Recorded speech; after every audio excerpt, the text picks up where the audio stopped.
Bé, hola. En aquest setè monòleg us parlaré del meu historial mèdic, no? Que com tota persona, doncs jo tinc un historial mèdic i és llarg i extens i amb moltes anècdotes.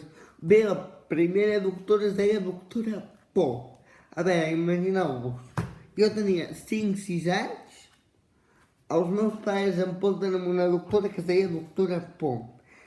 A veure qui té els kiwis d'entrar allà dintre, a més sabent que aquella doctora va de fotre 12 pinxassos a sangre fria, sense anestèsia ni res, al cul.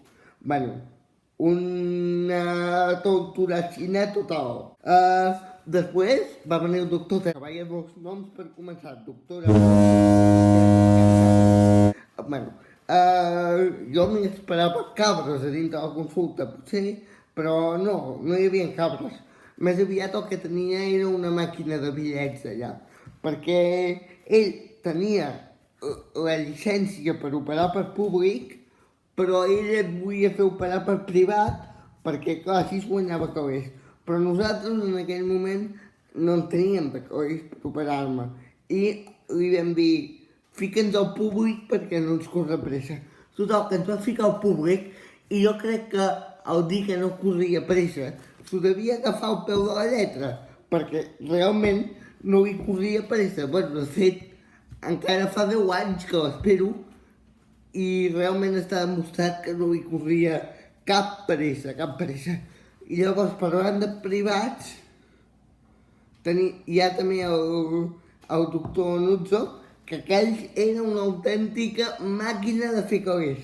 Saps com crin, crin, crin, crin, crin, crin, com una màquina enregistradora? I com diria Luis Aragonès, pagar, pagar, pagar, pagar, i volver a pagar, i volver a pagar, i volver a pagar? Doncs el mateix. Perquè quan vam entrar, pagui l'anestèsia, pagui el metge, pagui l'estancia a l'hospital, pagui tot. Pagui l'aigua, pagui tot. Total, que vam sortir d'allà que ens vam quedar sense calés. De fet, la seva pressa era tanta que al cap de mitja hora d'haver-me operat ja estava fora. I ningú em va ajudar a fer el trasllat. Bueno, sí, ara me'n recordo. Una dona de la neteja, que la seva ignorància era tanta, pobra dona, perquè no sabia de què m'havien operat, que em va agafar de les cames i em va obrir a la bèstia. Clar, tingueu en compte que a mi m'havien operat de les cames. Llavors, la meva reacció va ser ah! I jo anava a insultar en català i ella, what happened? I ma mare, very happy, very happy, very happy. Clar, jo very happy sí que ho entenia. I de happy jo no estava gens de happy. En aquell moment de happy no n'estava. Bueno, aquest ha estat el resum del meu historial mèdic.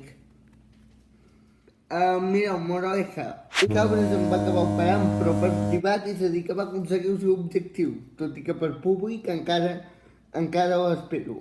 Llavors, clar, m'havia d'operar dues veient el pal que em va fotre la primera, vam anar als Estats Units a veure si seria més barat.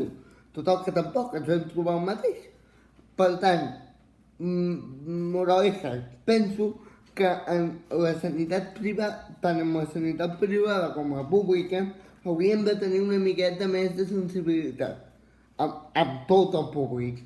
I amb els discapacitats, si encara poden tenir més sensibilitat, doncs millor, perquè som gent que acostumem a visitar encara més aquest tipus de metges.